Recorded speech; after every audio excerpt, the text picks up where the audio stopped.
उन पर कुर्बान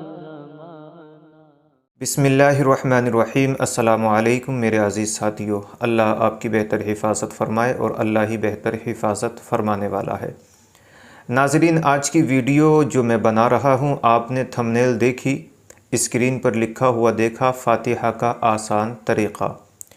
अब आप ये सोच में पड़ गए होंगे कि इस वीडियो को बनाने का रीज़न क्या है, वजह क्या है, फ़ातिहा का आसान तरीक़ा और क्या होगा, और फिर मैं ये चीज़ आवाम को बताना क्यों चाहता हूँ, इससे आवाम को फ़ायदा क्या हासिल होगा। देखिए, हमारे त्यौहार आते हैं, मान लीजिए कि आज ईद थी, इसके अलावा ईद उल अज़हा, शब बारात, शब क़द्र और कूंडे, या घर में किसी बुज़ुर्गान दीन की फ़ातिहा लगाना, या उर्स पर किसी की फ़ातिहा लगाना, या 10वां 20वां 40वें पर फ़ातिहा लगाना, ये जुमेरात के दिन जो अक्सर व बेशतर उम्मत मुस्लिमा फ़ातिहा का अहतमाम करती है।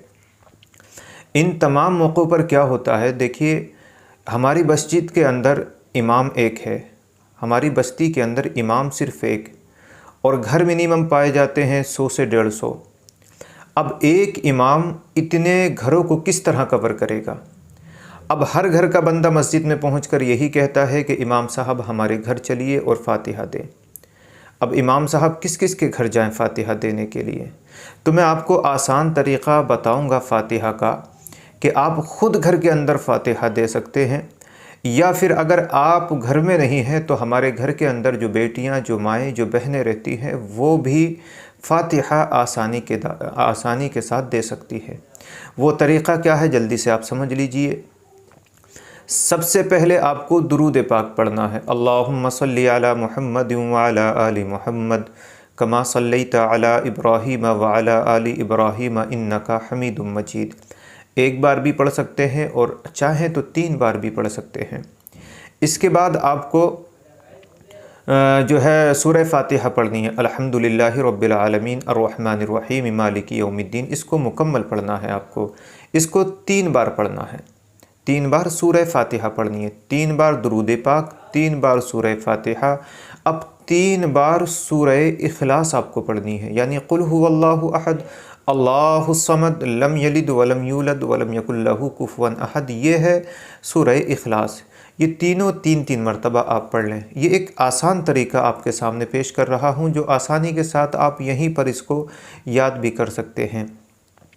इसको पढ़ने के बाद आप अल्लाह की बारगाह में अपने हाथों को उठा दें, और उठाने के बाद कहें, मौला ताला, मैंने जो आयत करीमा पढ़ी, या घर के अंदर जो कुरान शरीफ पढ़ा गया, या जो हमने खाने का अहतमाम किया, या जो हमने शिरीनी का, तबर्रुकात का अहतमाम किया, मौला इसका सवाब तेरी बारगाह में पेश करता हूँ, कबूल फरमा। इसके बाद हुजूर की बारगाह में उसको पेश कर दें। हुजूर पाक की बारगाह में हम पेश करते हैं, मौला ताला कबूल फरमा।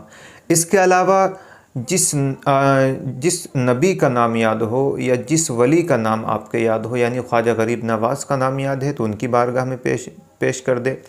गौसे आज़म रदी अल्लाह ताला अन्हु का नाम याद है, उनकी बारगाह में पेश करते हैं। या आपके इलाक़े में कोई वली हैं, उनका नाम याद है तो उनकी बारगाह में पेश कर दें। उसके बाद आप कहें कि परवरदिगार, सबके वसीले से मेरे घर की तमाम परेशानियां दूर फरमा।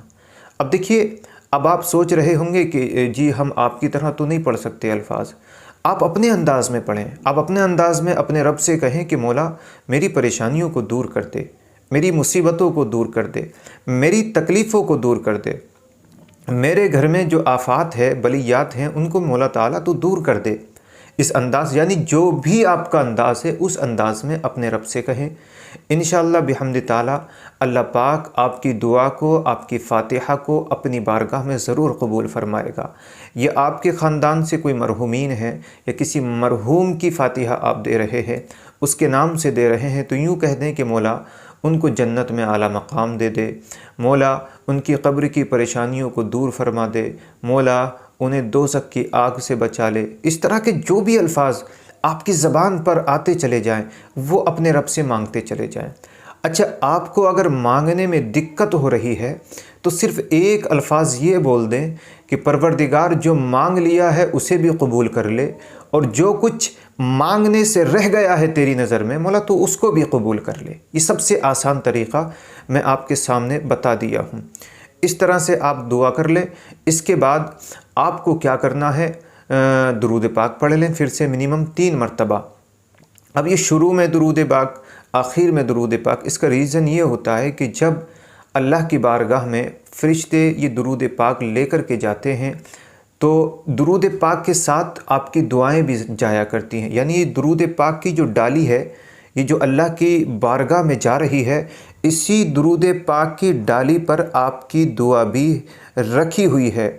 यानी जब आपके दुरूद पाक रब की बारगाह में पहुँचेंगे तो आपकी दुआ भी पहुँचेगी। जब आपके दुरूद पाक रब की बारगाह में कबूल किए जाएंगे तो आपकी दुआ भी कबूल की जाएगी। इसलिए बेहतर और उम्दा जो उलमा इकराम का कहना है वो यही है कि शुरू और आखिर में दुरूद पाक ज़रूर पढ़ लिया करें।